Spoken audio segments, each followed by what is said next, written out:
Hey everyone. Today we're going to do an AI filmmaking experiment using ChatGPT and Sora. We'll see if they can randomly generate an alien planet and a creature. So we'll have Sora create a planet's surface from a random prompt.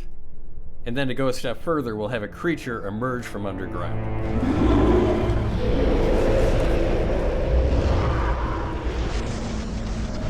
Okay, fair enough. Let's make some new ones.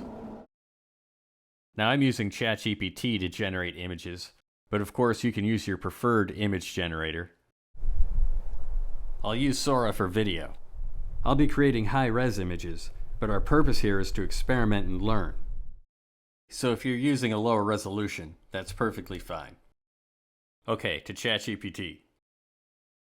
So we're going to go here and say, give me 10 descriptions of alien planets, paying particular attention to the planet's surface and surrounding atmosphere. So now I'm going to paste some stylistic descriptions that I like, so the images it creates will have a cohesive look. Okay, and let's give that a go. Okay, so let's try some sort of an ice world, and he has one here. So we're going to select this and just copy. Now we'll take that description over here to Sora, but we're not going to create video right away. We're going to create a still image as a reference to set up our video. You can actually see I've tried this before with a different landscape in 2x3. But we're going to go down to the window here at the bottom of the screen. We're going to change our aspect ratio for this one to 3x2. And I'm pasting our ice world description in there just like that. Definitely want 4 images. Let's see what it does. Okay, so it gave us 4 options, and I'm going to choose one of them. I actually like this one in the upper left because there's a little bit of ground for it to work with. If we're going to have something emerge from the ground, we want to give it more space, and the other ones are a little tough in that regard. So this will be our reference image that will get the video generation started. So I copied that. Okay, now we're going to paste that image into our window. I'm going to change things up here. We want video, and we want 16:9, and we're going with 1080p, 10 seconds. And I'm going to adjust this a little to make the sun in the shot. Okay, so here we go.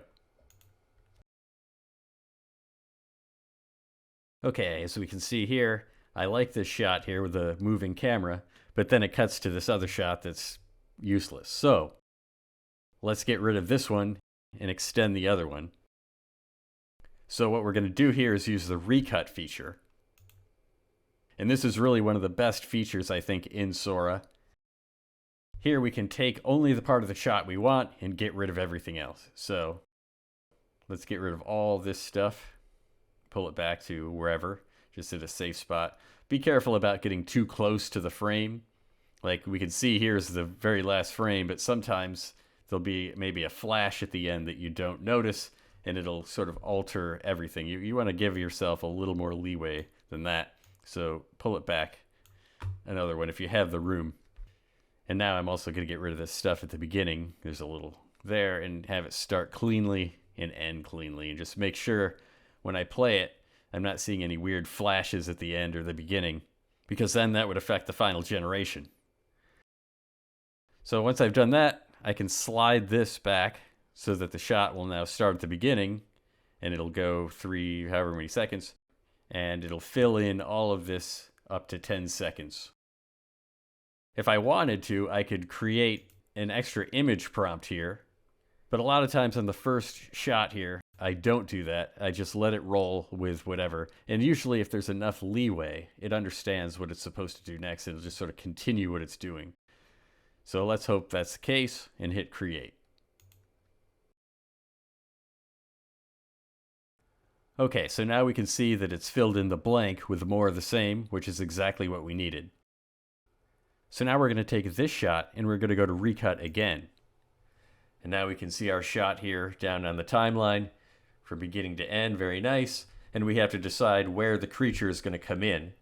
And I think, shot starts to veer a little to the right here, which actually isn't too bad, but let's just get away from that anyway a little bit. And I'm just going to pull it back to maybe about here.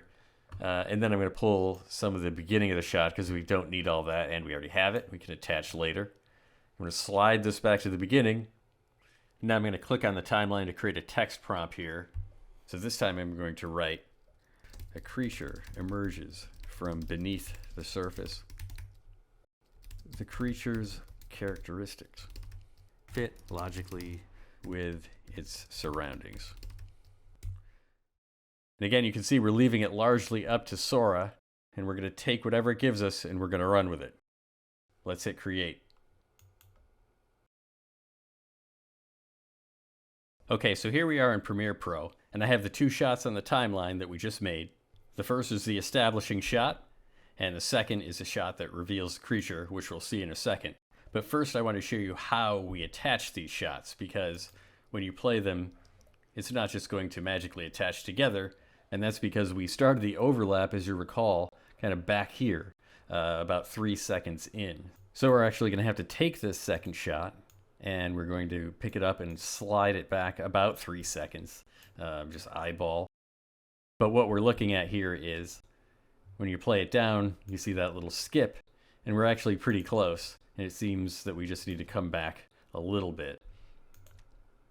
And that was almost right on the money. I think I saw a repeat frame. Yeah, these are repeats, so one more. Okay, and now you can see it plays down smoothly, except for one issue, is that on the frame change, you can see a contrast change, and even a slight color change. Now your choices here are to color correct these two images so they match, if you're so inclined.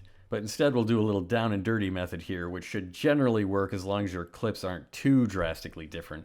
But we'll just adjust the opacity over a little ramp here, about 2 seconds or whatever, before our shots change or diverge. And if you see here now, it's more of a smooth, you can't really tell, unless you're really looking, that we have a color change in there. And I could probably stretch it out even more, but I don't want to give away the monster yet. So, now the shots are together, I'll add some sound effects. Let's see how this looks, along with some of the other ones that I tried.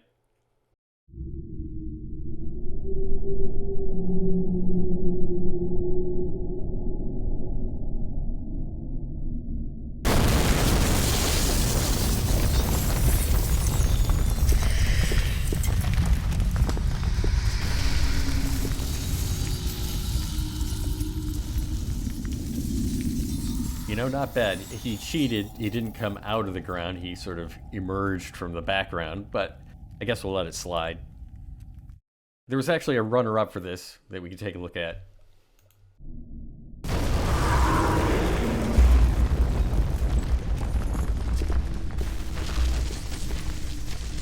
Again, not bad, but there was something about the trajectory to the arc as he traveled through the air that seemed a little odd to me. And he does look like Ron Perlman.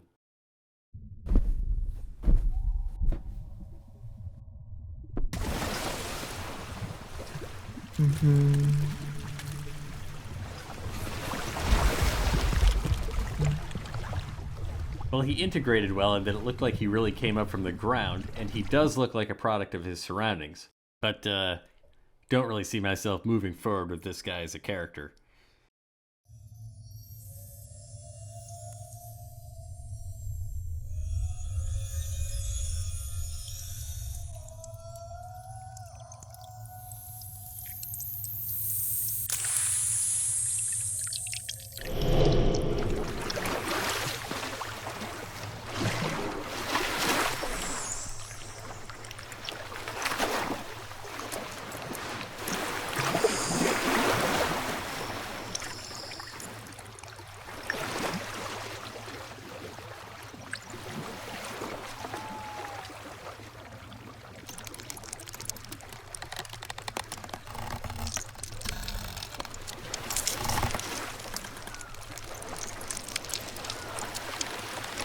As unpleasant as that was, it's a great example of how Sora's unpredictability can take us to new places.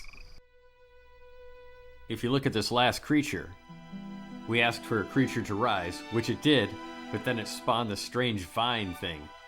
That surprise could spark the next story idea. Maybe the vine is deadly, maybe it threatens this nearby settlement, and just like that, we're building scenes from these unexpected turns.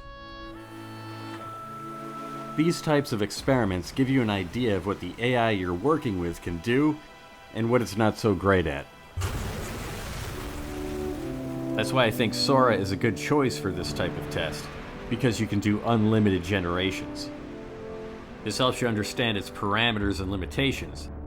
Then you can work with it and not against it. Honestly, Sora needs an update.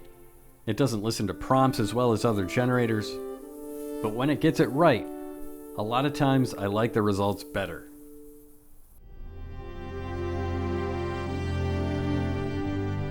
Thanks for watching. Like and subscribe for more. Let's see what we can get ourselves into next time.